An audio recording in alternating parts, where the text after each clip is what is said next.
Magandang araw po sa inyo, Kuya Barry. Tawagin niyo na lang po ako sa pangalang Minerva. 28 anyos.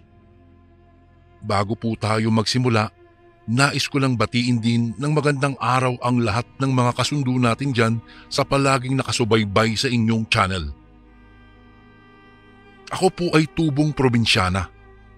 Lumaki ako sa tribong Subanen. Mahilig po ako sa mga kwentong kababalaghan, kaya naengganyo po akong ibahagi ang aking kwento tungkol sa mga lamang lupang hindi magawang ipaliwanag ng siyensya. Alam ko pong sa panahon ngayon, mahirap na talagang balikan ang mga pamahiin, lumang paniniwala at kaugalian dahil ayun nga, nasa high-tech stage na tayo at halos lahat ay may mga makabagong gadgets na ang gamit. Nangyari po itong karanasan na nais kong isalaysay sa aming baryo na tawagin na lang natin sa pangalang Baryo Langob. Kuya Barry, noong 5 taong gulang pa lang po ako. Naranasan ko pong guluhin ng mga nilalang na tawagin na lang natin sa pangalang aswang. Tandang-tanda ko pa ang nadarama naming takot ng aking mga magulang ng gabing iyon, Kuya Barry. Sa totoo lang, kahit pa nga nararanasan na namin ang nakakakilabot na kababalaghang iyon, ay hindi ko pa din kayang iproseso sa aking sarili na ang lahat na iyon ay totoo. 3rd year college na po ako nang mangyari ang trahedya sa aming magkakaibigan. Nang sumapit ang bakasyon, niyaya kami ng isang kaibigan namin na tawagin natin sa pangalang Raymond. Inanyayahan niya kaming magbakasyon sa aming baryo at tinanong ko pa nga siya kung bakit sa dinami-dami ng pwede naming pagbakasyonan ay sa dati pa talaga naming tinirhan sa probinsya. Tumawa si Raymond, sabay-sabing gusto daw niya ng adventure. Kilala daw kasi ang lugar namin sa trekking at iba pang magagandang adventures na kahit nakakapagod ay safe naman at nakaka-enjoy. Hindi na ako umangal, Kuya Barry. May mga kaanak pa din naman kasi kaming naiwan doon, kaya naisip ko baka ito na ang panahon upang makadalaw ako sa aking mga tiyahin at pinsan. Matagal na kasi nang huli kaming mapagawi doon ng aking mga magulang. Isa pa, masaya na din naman kasi ako dahil makakalibre ako ng pamasahe at alam kong hindi na ako mahihirapan pa sa pagiging tourist guide dahil kabisado ko naman ang lugar.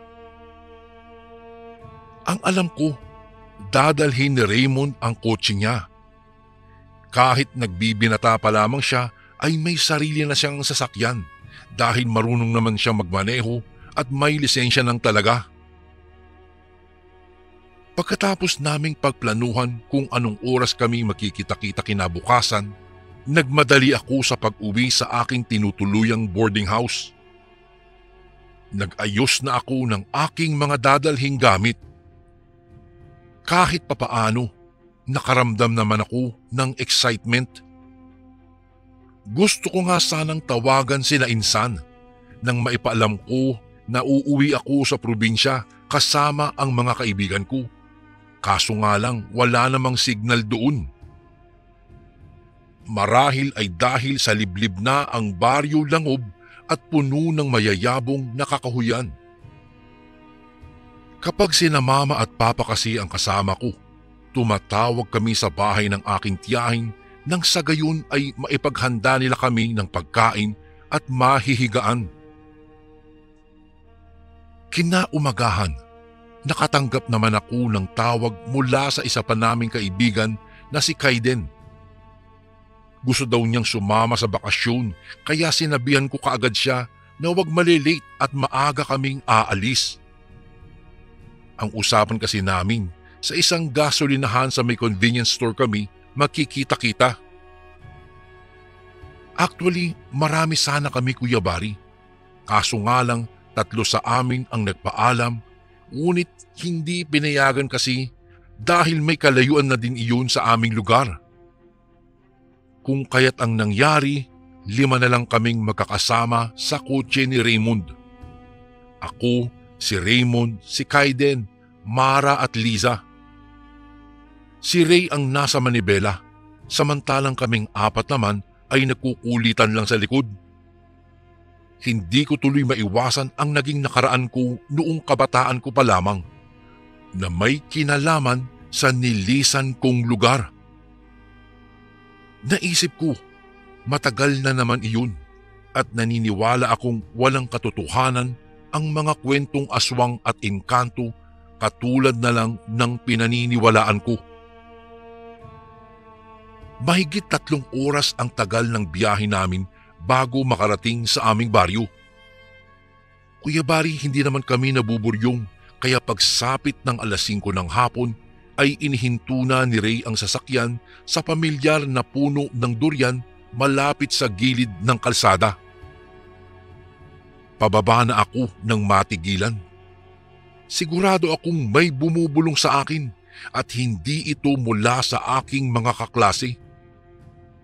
Narinig kong sinabi ng mahiwagang boses na huwag akong makikialam. Paulit-ulit at nag-e-echo ito sa pandinig ko, kaya nasabi ko na lamang sa aking sarili na tao nga lang ako. Pero mas lamang pa din ako sa mga elementong gustong makapanakit sa amin. Ganito po ang turo sa akin ng aking mga magulang. Kailangang maging matapang kami kaysa sa mga elemento para huwag kaming malamangan ng kanilang kakayahang tanggalan kami ng lakas ng loob.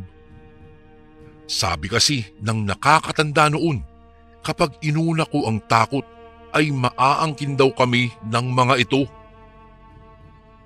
Hindi nagtagal, nakarating kami sa sentro. Gulat at pagkasurpresa ang nakita kong gumuhit sa mukha ng aking mga lolo Guido at lola Marcia nang makita ng biglaang pagdating ng grupo namin. Magalang akong nagmano at ipinakilala ang aking mga abuelo. Bakas naman sa kanilang mga mata ang pag-aalala na hindi ko maintindihan. Aminado akong kahit may nararanasan na akong kababalaghan, ay ako iyong tipong hindi pa din naniniwala dahil gusto kong isipin na lahat ng ito ay bunga lamang ng aking kapaguran at pagkakaroon ng malikot na imahinasyon. Nagpaalam ako sa aking mga lolo at lola at dinala sa loob ng bahay sina Ray. Hinayaan ko silang makapagpahinga muna dahil malayo-layo din ang binyahe namin. Nagpasalamat pa sa akin si Lisa, sabay sabing mag-ipon kami ng lakas para sa adventure bukas. Nagsisiilingan naman ang aking mga abuelo. Nang mapagsolo kaming 3 ni na lolo at lola, tinanong niya ako kung bakit raw ako bumalik pa sa probinsya at nagdala pa ng mga kasama. Naisip kong sabihin sa kanila na hindi naman habang buhay tatakbuhan ko ang mga bagay na labis kong kinatatakutan. Hindi naman pwede iyon. Saka matagal ng panahon ko nang tiniis ang mawalay sa kanila dahil lamang sa takot. Oras na para maging matapang naman ako. Kinabukasan, maaga kaming umalis ng aking mga kaibigan. Binilinan pa kami ng aking lola na iwasan ang patay na sapa. Ito ang kinatatakutan naming lugar sa probinsya. Nagkakatubig lang doon kapag umuulan. Ngunit bago ko pa man mapigilan sina Kaiden, ay tinungo na nito ang patay na sapa at pinatunayang may tubig na dumadaloy mula roon. Nagtampisaw ang 4 sa tubig at hindi ko na sila nasaway pa. Dito na nagsimulang bumigat ang aking pakiramdam. Nariyan yung tipong may nakapasang mabigat sa aking likuran. Hinayaan ko silang manguha muna ng litrato at makalipas lang ang ilang minuto, inaya ko na silang umuwi na. Nagsimula na kaming maglakad at maya-maya'y nakasalubong sa daan si Aling Dorina.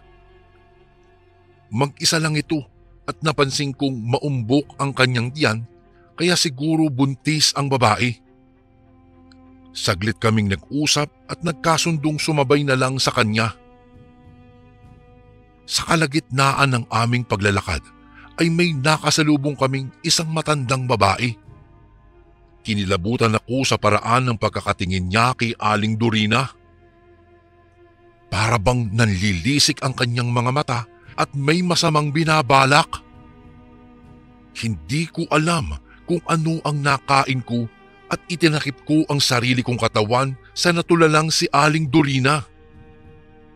Nakahihindik pa ang paraan ng kanyang pagngisi, sabay sabing sana daw magsuot ng itim na bestida ang buntis sa susunod dahil hindi niya maiwasang matakam habang pinagmamasdan ang sanggol sa sinapupunan nitong mula sa kanyang kinaroroonan. Dahil sa takot, binilisan namin ang pag-uwi at ikinuwento kina lolo at lola ang mga nangyari. Sabi nila, nariyan pa din pala si Lolita. Kailangang mag-ingat kami. Kinahapunan, magkasama kami ni Mara na bumili ng lutong ulam sa labas. Nakasalubong namin si Aling Lolita. Ginawaran niya ako ng nakakasindak ng ngisi, kaya gano'n na lamang ang naramdaman kong takot. Hindi ko na lamang siya pinansin pa nang matuon ang aking atensyon sa mga nagkakagulong mga tao. Base sa naririnig ko, nanganak daw si Aling Dorina at sa kasamaang palad, isa daw halimaw ang iniluwal nito. Nakiusyoso tuloy kami at nagulat na lang nang tumambad ang isang nakakatakot na anyo ng kanyang bagong luwal na sanggol. Tila nahahawig ito sa isang tiyanak. Binalot ng kilabot ang lahat ng taong naroroon ng hapong iyon. May nakapagsabing baka nauray daw si Aling Dorina, kaya naman pinabindisyonan siya sa pari. Noong binibindisyonan na ng pari, ang sanggol ay umatungal nang mabasa ito ng banal na tubig at kalaunan ay pumanaw din. Nakikiramay man kami sa nangyari sa anak ni Aling Dorina. Kailangan naman naming makauwi na at siguradong nag-aalala na ngayon sina lolo at lola. Sa aming paglalakad pa uwi, sinundan kami ng matinis na huni. Hindi ko alam kung ano ang kailangan nito sa amin. Ngunit hindi naman ako inosente sa kaalaman na ang nasabing nilalang ay isang aswang. Nagsigawan kami ni Mara sa gulat nang bumulusok bigla ang isang nilalang na may malalaking pakpak at nakahihindik na anyo. Nagkataong si Mara ang nasa bandang binagsakan ng aswang, kaya gano'n na lamang ang pagsigaw ko ng paghingi ng tulong.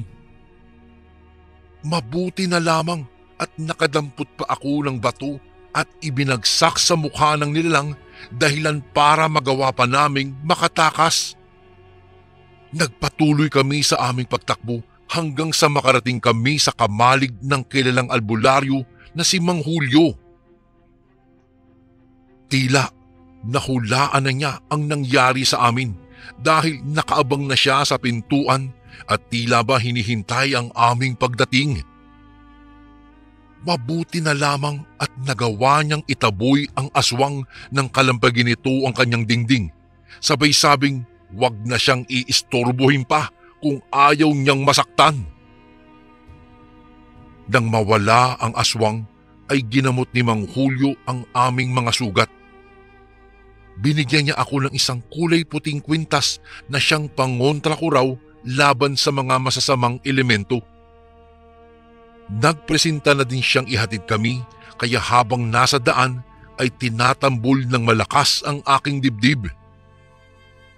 May pakiwari kasi akong mangyayari ang isang nakasisindak na bagay na hindi namin inaasahan. Maya-maya lang, napaatras kami nang huminto sa paglalakad ang nangungulang si Mang Julio.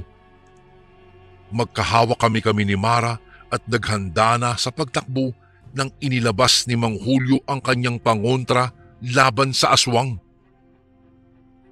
Pinatakbo kami, ngunit hindi naman nagpatianod sa akin si Mara. Naiwan siya sa gitna ng laban habang ako naman ay nagawa pang makatakbo.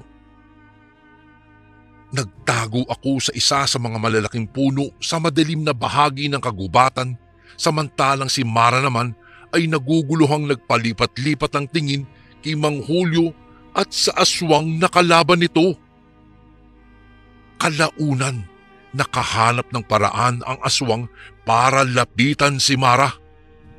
Hinablot niya ang aking kaibigan at walang habas na binutasan ang tiyan sabay wakwak nito. Kaagad na bumulwak ang masaganang dugo ng babae kaya napasigaw ako.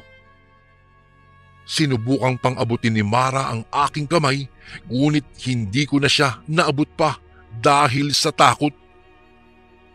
Humarap sa akin ang aswang na nanlilisik ang kanyang mga mata. Magulo ang kanyang kulot na buhok, mabalahibo ang katawan at naglalaway ang malansa nitong bibig. Nangatog ang aking mga tuhod sa labis na takot. Kay bangis ng aswang nang sumingasing ito sa akin. Tila ba nagbabantaan ng kapahamakan oras na lumapit ako sa kanila? Ganun pa man, hindi ako nagpaapekto at literal akong lumapit sa kanila. Galit na suminghalang aswang at bigla akong sinunggaban. Wala na akong nagawa nang tumilapon ako sa di kalayuan. Tila pinupunit ang puso ko habang pinakikinggan ang mahinang palahaw ni Mara na humihingi pa rin ng tulong sa akin. Ngunit ano na ang magagawa ko? Huli na ang lahat at nakita kong naghihingalo na siya. Naalala ko bigla ang ibinigay ni Mang Julio. Iyong pangontra pala sa aswang. Suot ko ito bilang kwintas, kaya naman hinawakan ko ito ng mariin at itinapat ko ito sa aswang. Napasigaw ang aswang nang magawa ko siyang masilawan ng kinang nito, kaya sinamantala ko na ang pag-atake sa aswang. Nakakuha ako ng matalim na kahoy at sinaksak ko siya, pero nakalipad ang aswang. Kitang-kita ko, Kuya Bari, totoo ang sinasabi ng mga matatanda na mayroong lahi ng mga aswang na kung lumipad ay patihaya. Dahil sa aking nasaksihan ay nag-antanda ako at taimtim na nagdasal. Balak niya akong sugurin, ngunit hindi niya napagtagumpayan ang paglapit. Iniumang ko sa kanyang dibdib ang hawak kong sanga dahilan para maitusok ito sa kanyang dibdib. Pumalahaw ang aswang at nagalit. At kahit sugatan na siya, hindi pa rin ako tumigil. Ginawa ko rin sa aswang ang ginawa niya sa aking kaibigan. Hinugot ko ang kanyang laman loob. Wala na akong pakialam sa nakakadiring laman na hinahawakan ko, sabay sabing kilala ko siya. Maya-maya, nagbago ang hitsura ng aswang at lumantad ang mukha ni Aling Lolita. Wala akong nagawa kundi ang umatungal ang iyak nang makita ang kalunos-lunos na sinapit ni Mara. Kaawa-awang nakadilat ang mga mata nito dahil sa bilis ng mga pangyayari. Dahil dito, nagkulong ako sa kwarto at hindi nakipag-usap kahit kanino. Naging masidhi ang aking pagluluksa na kahit noong dumating ang mga magulang ni Mara at sisihin ako sa mga nangyari, ay hindi ko man lang maipagtanggol ang sarili ko. Totoo naman isa akong pabayang kaibigan. Sarili lang ang iniisip. Walang kwenta. Hindi ko man lang nagawang dumalo sa kanyang lamay. Pinagbawalan ako ng kanyang mga magulang na magpakita. Sa tindi ng kanilang galit sa akin, napilitan akong magpakalayo-layo. Sa ngayon po, naririto na ako sa London at dito na nakabase. Nakapag-asawa na din ako at may 3 anak na kung saan kay Mara ko ipinangalan ang aking panganay. Nagkaroon kaming magkakaibigan ng kani-kanyang mga buhay. Imbes na maging masaya, may mga panahong nalulungkot pa din ako. Hindi ko talaga maiwasang isipin sa bilis ng panahon ay parang kailan lang nangyari ang trahedyang iyon. Naging isang malaking aral para sa akin ang katotohanang minsan ay dapat tayong makinig sa ating mga nakatatanda sapagkat alam nila kung papaano tayo ilayo sa kapahamakan. Buhay ang magiging kapalit at mapapahamak. Pero isa lang ang sasabihin ko mga kasundo. Hindi na ako babalik sa isang baryo na puno ng hiwaga at kababalaghan. Ang pagiging matigas ko sa pagtanggap ng katotohanan ang siya rin palang naglagay at nag-iwan sa akin ng di ko makakalimutang trahedya. Totoo ang mga aswang. Hindi sila katang-isip lang, kaya't manalig lang tayo sa Panginoon dahil walang imposible sa kanyang kapangyarihan. Dito ko na po tatapusin ang aking kwento. Hanggang dito na lamang po at maraming salamat po Kuya Bari. Sana'y mapili at mabasa niyo rin po ang aking kwento. God bless po Kuya Bari, maging sa inyong YouTube channel. Lubos na gumagalang, Minerva.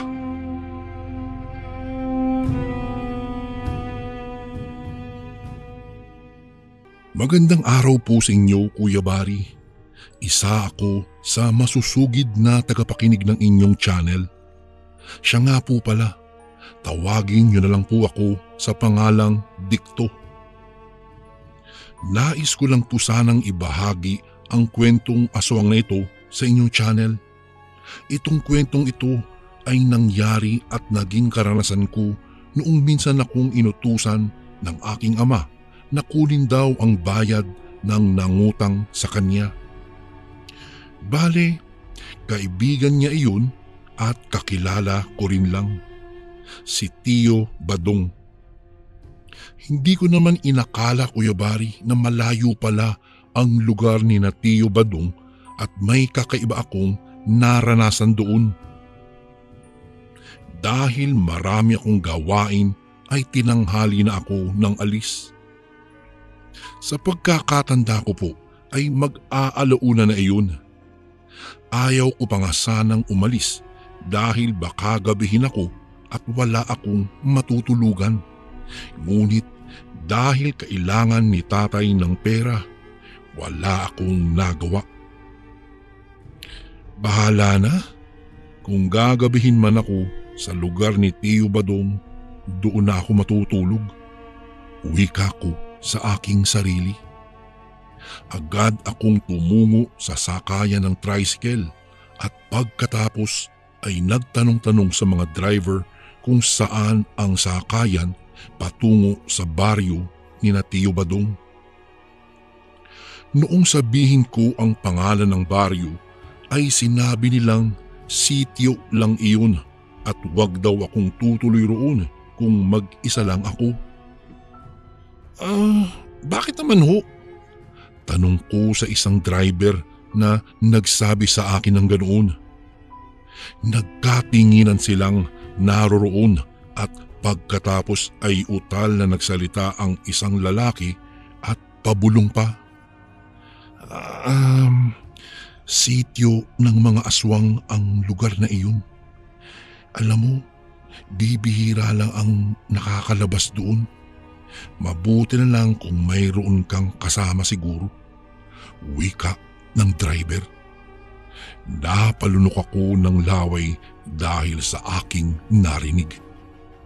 Pakiramdam ko ng mga panahong iyon ay parang hindi na ako tutuloy. Sa isipin pa lamang na tungkol sa aswang ay parang pinaninindigan na ako ng aking balahibo. Subalit dahil alam kong pagagalitan ako ng aking ama kung hindi ako tutuloy. Ay, bahala na. Wika ko sa aking sarili. Agad ko ring tinungo ang paradahan ng tricycle na patungo sa sityo ni na Tio Badong at nakasakay din naman ako kaagad. Habang bumabiyahe, hindi ko maiwasan sa aking isipan ang sinabi ng driver sa akin. Subalit kahit na isinasawalang bahala ko na iyon, ay nakakaramdam pa rin ako ng takot. Dahil doon ay napatanong ako sa driver ng aking sinasakyan. Kuya, mawalang galang na, no? Magtatanong lang po. Totoo bang pugad ng mga aswang ang sityong ating pupuntahan? Tanong ko sa kanya. Napaisip sa aking naging tanong ang tsuper. Walang ano-ano ay nagsalita na siya. Marami ang mga kwento-kwentong pugad nga ayun ng aswang, pero hindi naman ako gaanong sigurado doon. Tugon niya sa akin. Tanging pagtango na lang ang aking nagawa bilang tugon sa kanya. Noong malapit na kami sa nasabing sitio ay nakiusap ako sa driver. Kuya, pwede po bang sunduin mo ako rito bago dumilim? Kasi baka wala na akong masakyan mamaya eh. Sa winika kong iyon ay nakita kong parang nag-aalinlangan ang driver. Dahil doon ay sinabihan ko siyang dodoblihin ko naman ang bayad sa kanya. Sige, pero dapat bago tuluyang dumilim ay nakalis na tayo dito, iho, ha? Wika niya sa akin na kaagad ko rin namang sinang-ayunan. Pagdating namin sa sitio ay bumaba na ako ng tricycle. Bago pa man umalis iyon ay muli kong pinaalalahanan ng driver tungkol sa pagsundo sa akin sa nasabing lugar. Tumango naman siya at tuluyan lang ang bumalik sa bayan. Nako, saan kaya ang bahay ni Tio Badong dito? Siguro mas okay kung magtatanong-tanong na lang ako tungkol sa kanya. Wika ko sa aking sarili. Naglakad-lakad ako hanggang sa may nakita kong isang bahay. Kahit medyo nag-aalangan ako, ay tumungo ako roon upang magtanong. Pagdating ko sa tapat noon ay agad akong tumawag. Tao po. Ilang sandali pa, may dumungaw na isang matandang babae sa akin. Dahil doon ay tinanong ko siya kung saan ang bahay ni Tio Badong. Hindi naman ako nabigo dahil tumugon naman siya. Subalit bago ako makaalis ay nakita kong parang nag-iba ang ikinikilos ng babae. Parang may pinaghahandaan siya. Dahil doon ay agad akong nagpasalamat at saka nagpaalam na sa kanya. Noong naglalakad na ako upang tahakin ang itinuro niyang direksyon ay narinig ko siyang parang mayroong hinahasang patalim doon sa loob ng kanyang bahay. Hindi ko mapigilan ang aking sarili na mangilabot dahil kung ano-ano na ang isiping pumapasok sa aking isipan.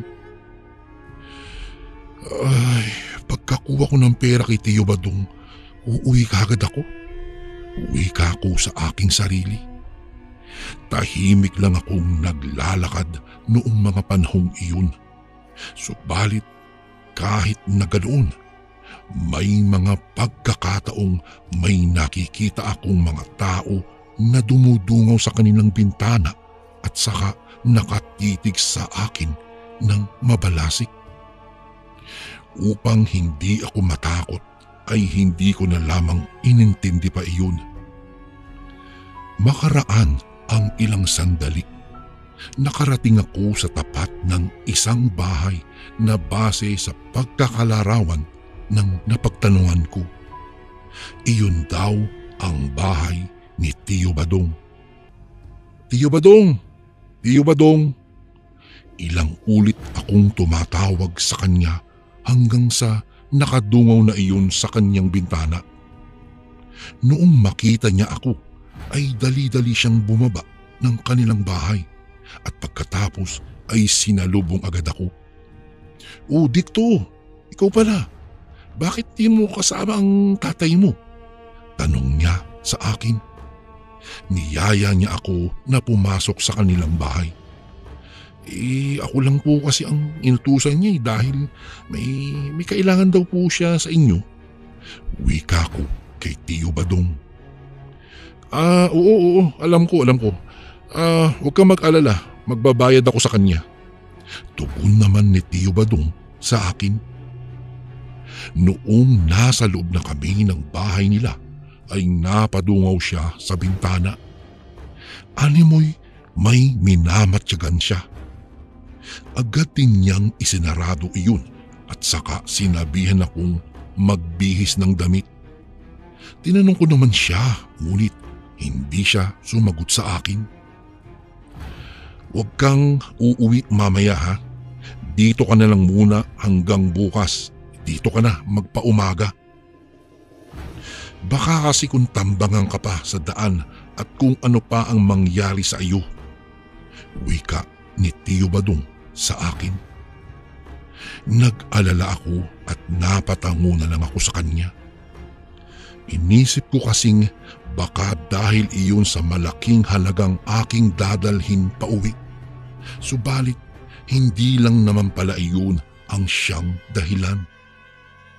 Kinagabihan, habang kami ay naghahapunan, ilang beses kaming nakarinig ng mga mabibilis na pagtakbo sa labas ng bahay. Nataranta ako dahil baka kung ano na iyon. Ngunit sinabi ni Tio na hayaan ko lang iyon. Noong mahihiga na sana kami upang matulog ay binulabog kami ng sunod-sunod na paghuni ng tiktik. Halos pinalilibutan ng mga huning iyon ang bahay ni Tio. "Haha, wag niyo akong subukan. Kaibigan ko ang ama ng panauhin ko. Kung may masama mang mangyari sa kanya, ay kayo ang siyang aking sisingilin ha." Sigaw ni Tio Badong.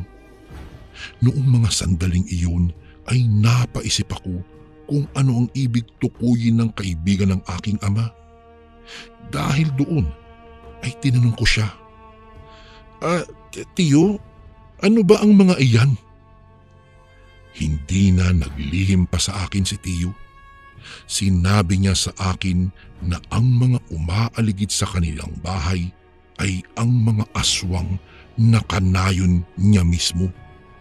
Nagiging sabik daw kasi ang mga iyon sa bagong amoy na kanilang nalalanghap. At sa kadahilanang iyon ay nakaramdam ako ng hilakbot.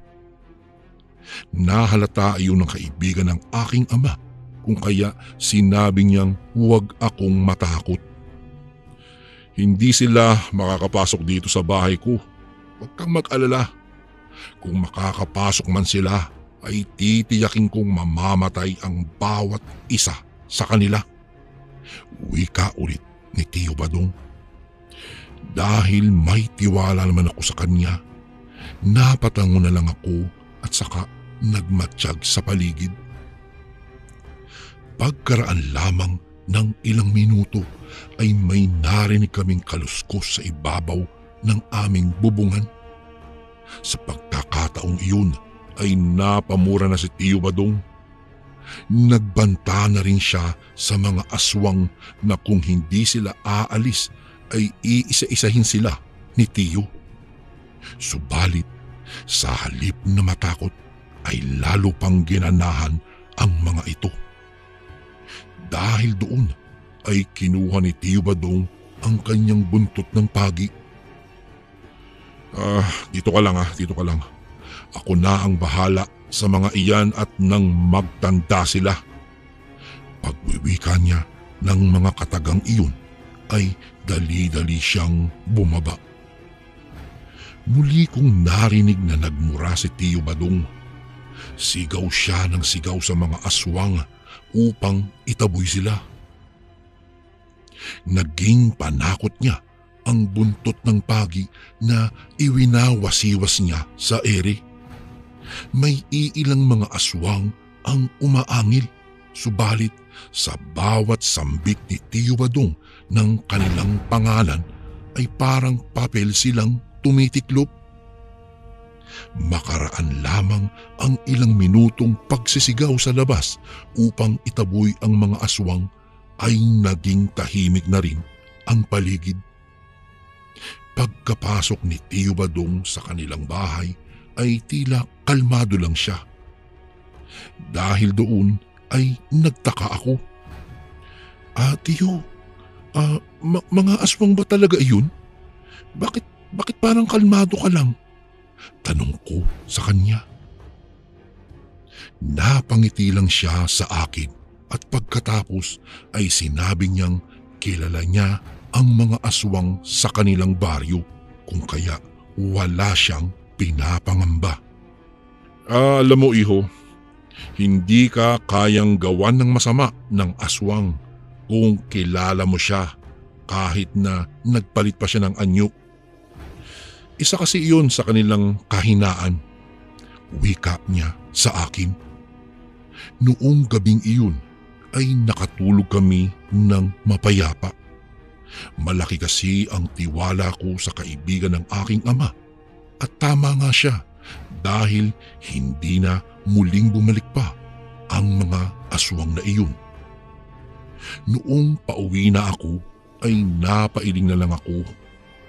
Nakasara kasi ang lahat ng bahay ng aking nadadaanan na animoy nahihiya sila sa kanilang ginawang pang-aaswang sa akin sa bahay ni Tiyo Badong.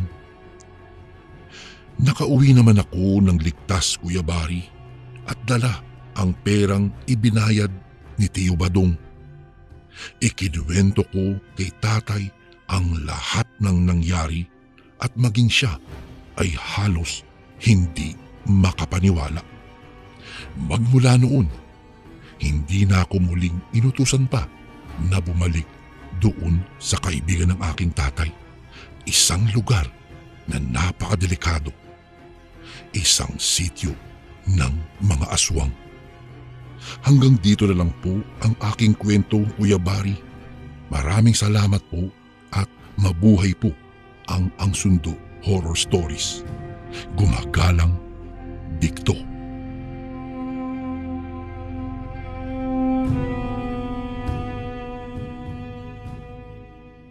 Isang mapagpalang araw po sa inyo, Kuya Bari. Tawagin mo na lang po ako sa pangalang Ram. 28 anyos at taga rito sa Blumentritt.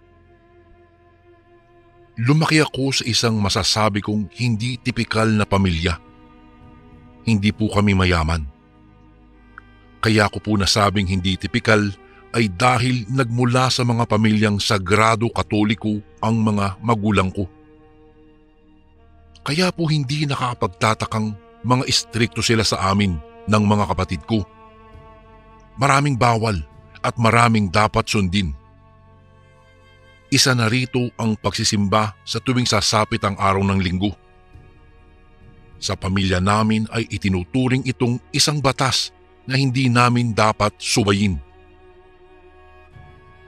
Ayon kasi kina mama at papa, 3 raw sa 10 utos ng Diyos na nasusulat sa banal na Biblia ang paglalaan ng araw ng pagsisamba o pagsimba sa Kanya. Kaya marapat lang na sundin namin ito.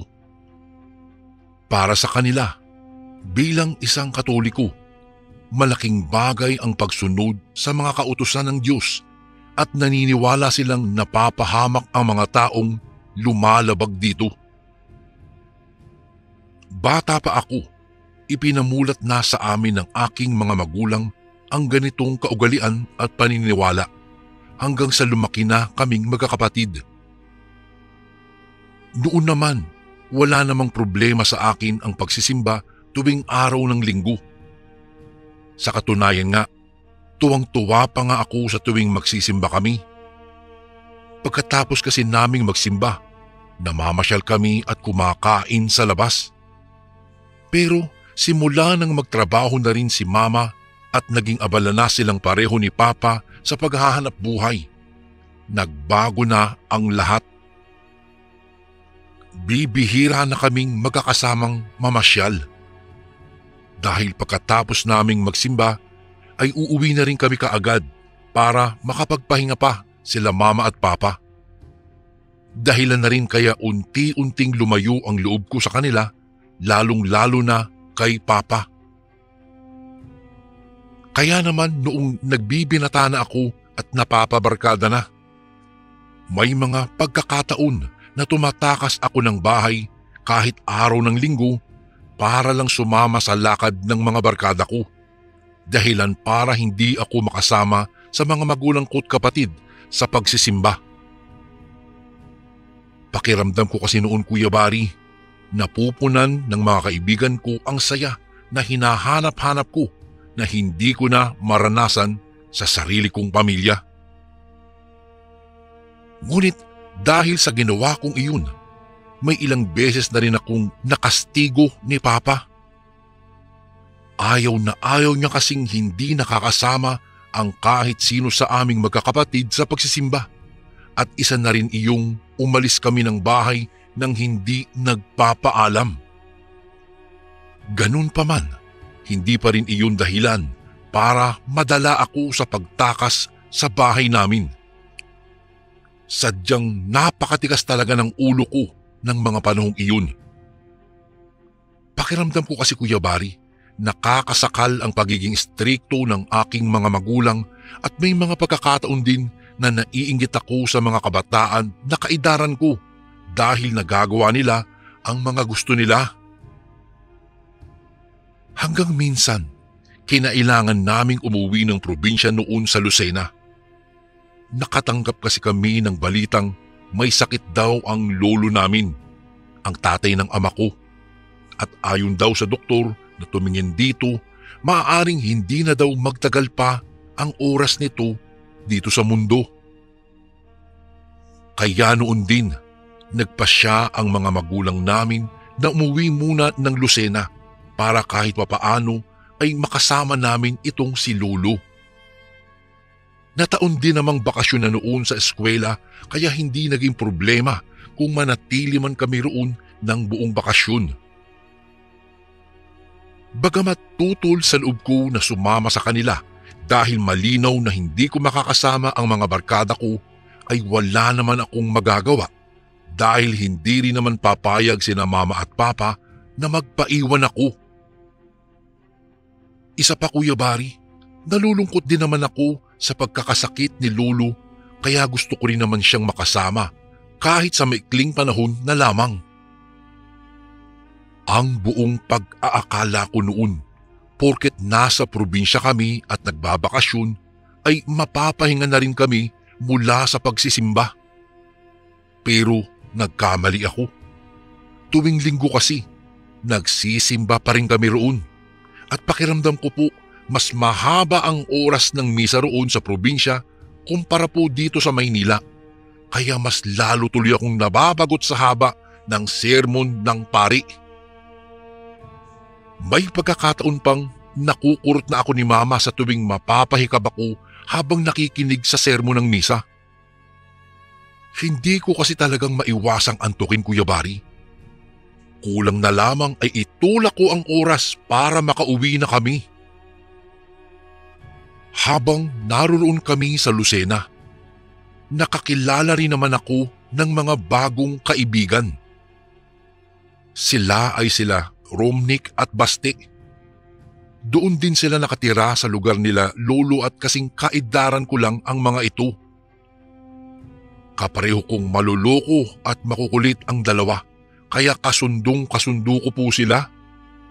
At kagaya ko, mahilig din silang gumala.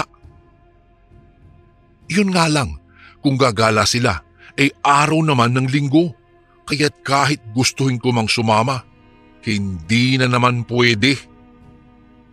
Binantaan kasi ako ni Papa na kapag pinairal ko roon ang katigasan ng aking ulo, iiwan nila ako roon at hindi na isasama pabalik ng Maynila. Kaya kahit po kating-kati ang aking mga paa na sumama kina Romnick at Basti sa paggagala ay hindi ko talaga magawa. Hanggang nang minsang kinulit ako ni Romnick at Basti na sumama sa kanila sa paliligo sa isang resort. Ang sabi pa nila, maganda raw ang resort na iyon kaya dapat pilitin ko raw na makasama sa kanila para ma-experience ko naman na makarating dun. Isa pa, sinabi rin nila na niyaya nila si Alicia na sumama sa kanila at pumayag naman daw ito.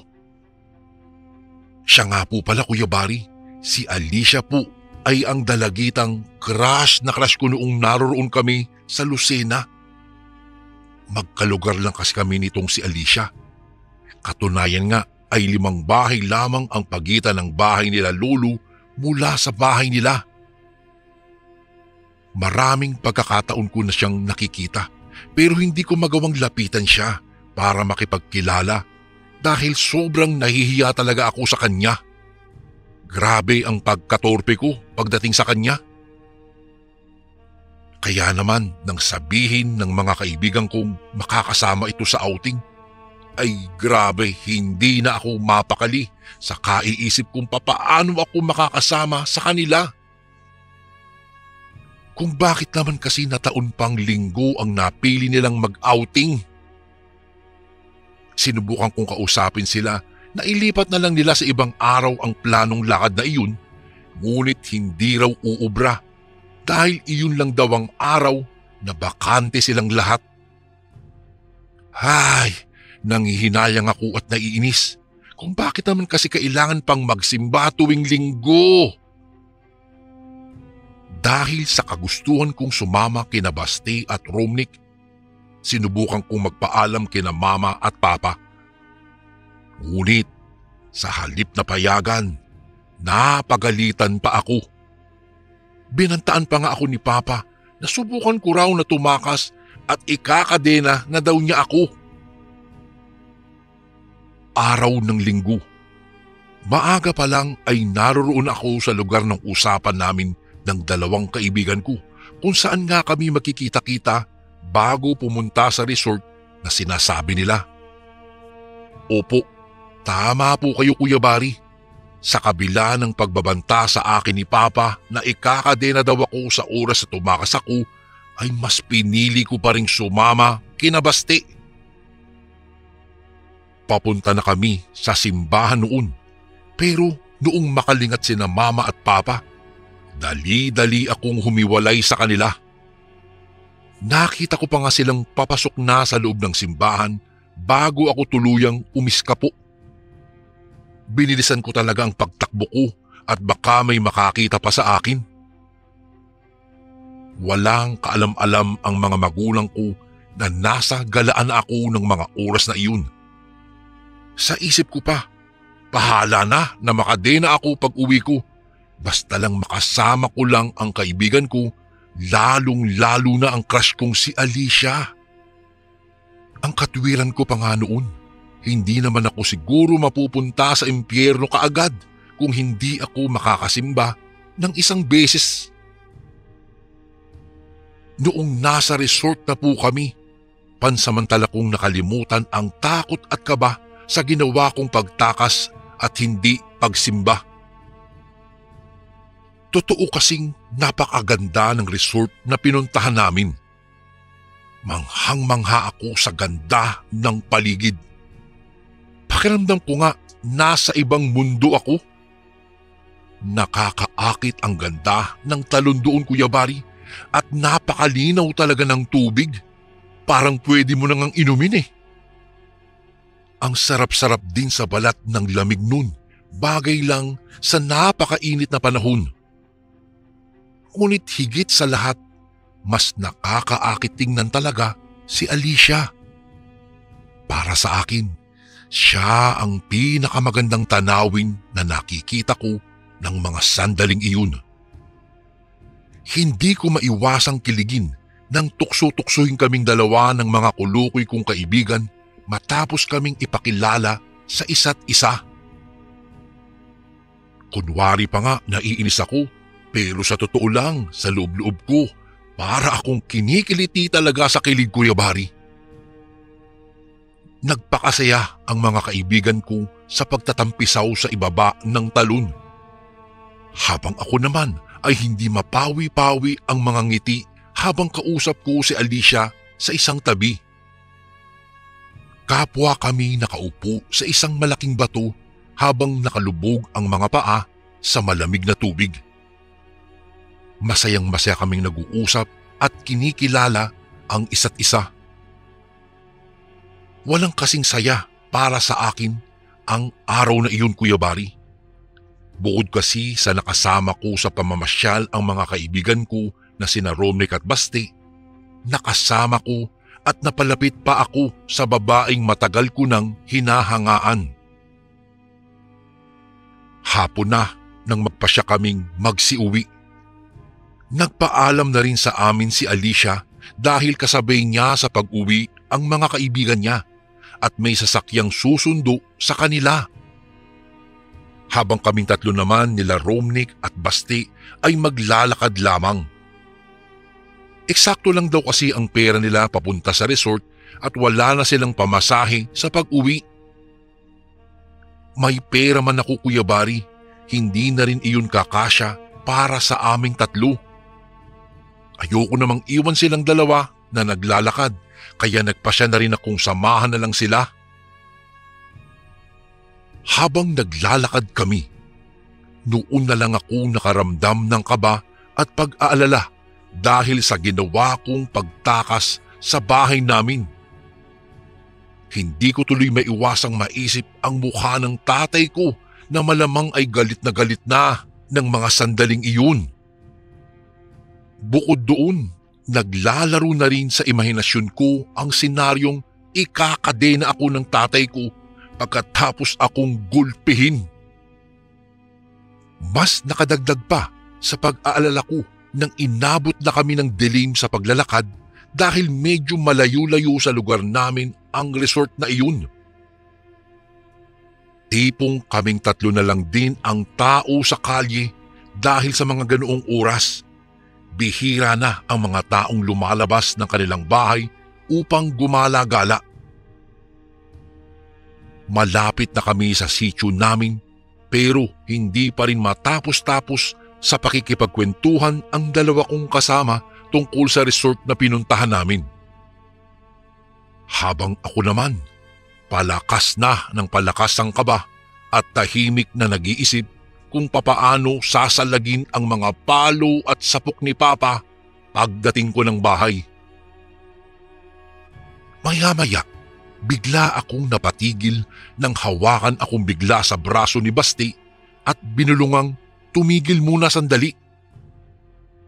Napakunot pa ang noo ko nang mapatingin ako sa kanila dahil pareho silang tahimik at parang nakikiramdam lang. Noong tanungin ko sila kung bakit kami huminto, pabulong akong sinagot ni Romnick na parang may sumusunod daw sa amin.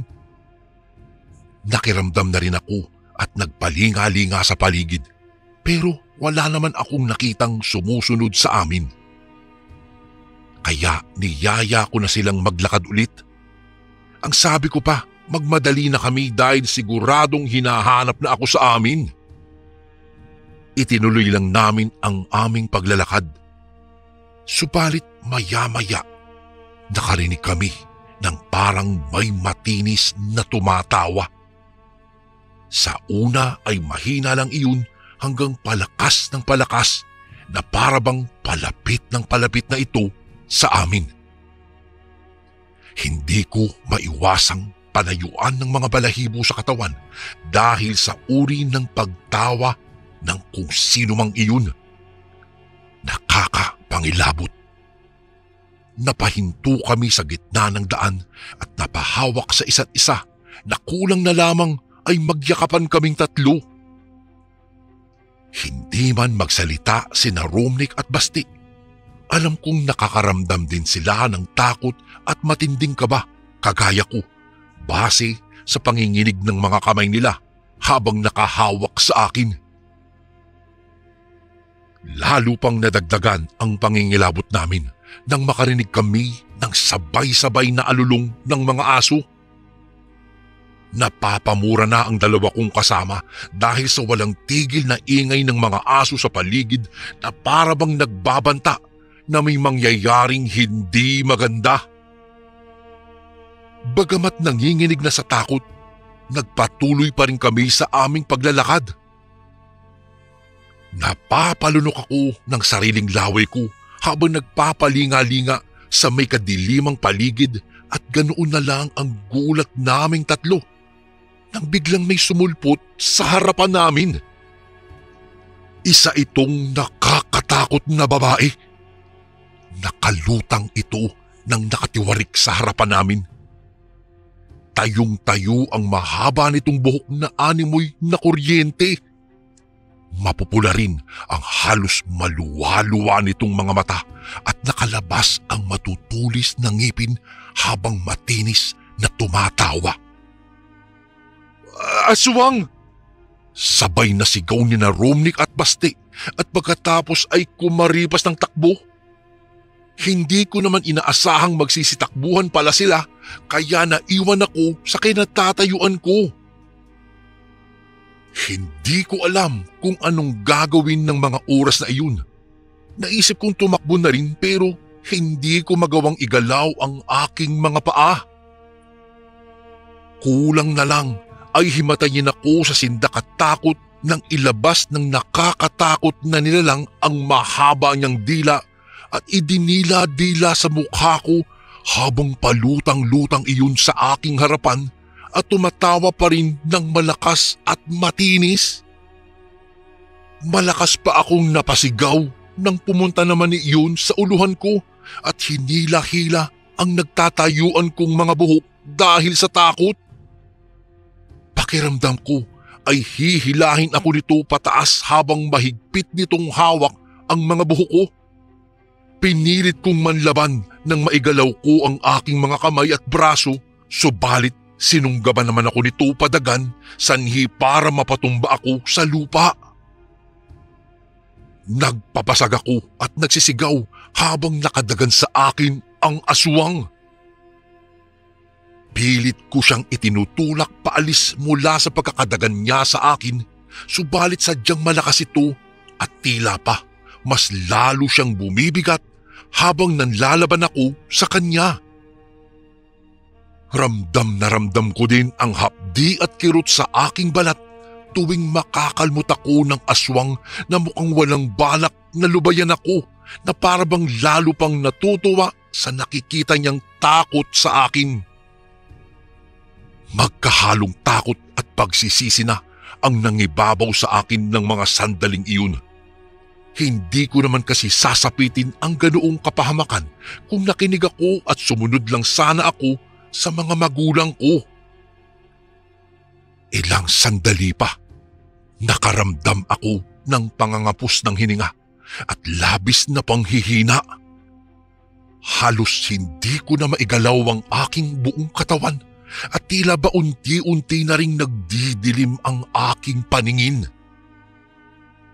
Bago pa tuluyang mawala ang aking malay, nakarinig pa ako ng mga boses mula sa malayo. Gusto ko pa sanang kumpirmahin kung mayroon bang tulong na paparating, ngunit hindi ko na magawang ilingon pa ang aking ulo dahil sa paninigas ng aking liig. Ang tanging nagawa ko na lamang ay sumambit ng dasal at humingi ng tawad sa mga magulang ko bago tuluyang nawala ang aking ulirat. Nang muli akong magmulat ng mga mata, Naroon ako sa silid naming magkakapatid. Nakahiga ako sa aming higaan habang ginagamot ni Mama ang mga galos ko sa katawan. Sa bandang likuran ni Mama ay nakatayo roon si Papa at ang mga kapatid ko ganoon na din si Lola. Nakita ko ang pagbakas ng tuwa sa mga mukha nila nang makita nila akong nagkamalay na. Habang sila Mama at Papa ay parang nabunutan ng tinik. Marahil ay dahil sa labis na pag-aalala sa akin. Noong una ay nagtataka pa ako kung bakit naroon silang lahat na para bang nakabantay sila sa akin. Ngunit nang maalala ko ang mga pangyayari, nakaramdam ako ng hiya, lalong-lalo na kay Papa. Ni hindi ko na nagawang magtanong kung papaano ako nakaligtas mula sa nakakatakot na aswang na umatake sa akin. Sa halip ay napaiyak na lamang ako habang humihingi ng tawad sa kanila. Buong pagkukumbaba kong inamin ang ginawa kong pagtakas sa simbahan at pagsuway sa kanila. Ipinangako ko namang hinding-hindi ko na iyon uulitin pa. Niyakap na lang ako ni Mama habang si Papa naman ay hinimas na lamang ako sa aking buhok, sabay kutos sa ulo ko ng mahina. Matapos kong ikuwento sa kanila ang lahat ng nangyari, puro pangaral at matinding sermon ang inabot ko. Pero para sa akin, Kuya Bari, ay ayos lang yun. Tama lang yun. Ang mahalaga, ligtas pa rin naman ako at kasama ko pa rin ang aking pamilya. Napag-alaman ko mula kay Lola na isang bagat pala ang nakaengkwentro namin. Ayon na rin kay Lola, isa raw itong uri ng aswang na hindi naman intensyon na manakit ng tao kung hindi manakot lamang. Pero maaari daw isang agresibong bagat ang umatake sa akin, kaya ganoon ang aking sinapit. Mabuti na lamang at hindi naman pala ako tuluyang iniwan ni na Romnick at Basti. Kung hindi ay humingi pala ito ng tulong para masakluluhan ako. Ayon sa kwento ng dalawa, ang akala nila ay kasama nila akong kumakaripas ng takbo. Pero noong napagtanto nilang hindi ako sumunod sa kanila, ay nagpasya silang dumiretso sa bahay nila Lolo para humingi ng tulong. Sa huli, si Papa rin pala ang sumaklolo sa akin. Pero nang abutan daw nila ako, ay wala na roon ang aswang at wala na rin akong malay na nakahandusay daw sa lupa. Ay, laking pasasalamat ko pa rin sa mga kaibigan ko dahil hindi nila ako tuluyang pinabayaan. Talagang naging aral sa aming tatlo ang pangyayaring iyon, Kuya Bari. Simula rin noon, nagtanda na ako. Hindi ko na sinusuway pa sina Mama at Papa at hindi na rin ako tumatakas pa ng bahay para lang sumama sa mga barkada sa takot na mapahamak ulit ako. Natuto na rin akong palaging magdasal at magsimba tuwing araw ng linggo. Nang sumapit ulit ang panahon ng pasukan sa eskwela, napilitan na kaming bumalik ng Maynila, pero kada araw na walang pasok ay umuuwi kami ng Lucena para lamang makasama sina Lolo at Lola. Makalipas pa ang ilang buwan na maalam na rin si Lolo. Sadyang naging napakalungkot sa amin ang pangyayaring iyon, pero kailangan pa rin namin itong tanggapin. Sa isang banda ay masaya na rin kami dahil nakasama namin siya ng matagal-tagal kahit papaano bago siya kinuha ng may kapal. Lumipas ang mahabang panahon. Nakatapos na rin ako ng aking pag-aaral at may sarili na ring pamilya ngayon. Siya nga pala, Siguro po'y nagtataka kayo kung anong nangyari kay Alicia. Siya ang naging asawa ko at nagkaroon kami ng 2 anak sa kasalukuyan. Kuya Barry, hanggang sa mga oras na ito, ang aral na natutunan ko sa nakakatakot na nilalang na iyon ay dala-dala ko pa rin at hindi ko na malilimutan pa. Isang pangyayari sa aking buhay ang hindi ko na malilimutan at muntikan ng kumitil sa aking buhay dahil lang sa isang bakasyon sa Lucena. Hanggang dito na lang po ang aking kwento at sana po'y mapiling nyo rin po itong basahin sa inyong channel, Kuya Barry. Salamat po ng marami and God bless po sa lahat ng kasundong nakikinig ngayon. Lubos na gumagalang, Ram.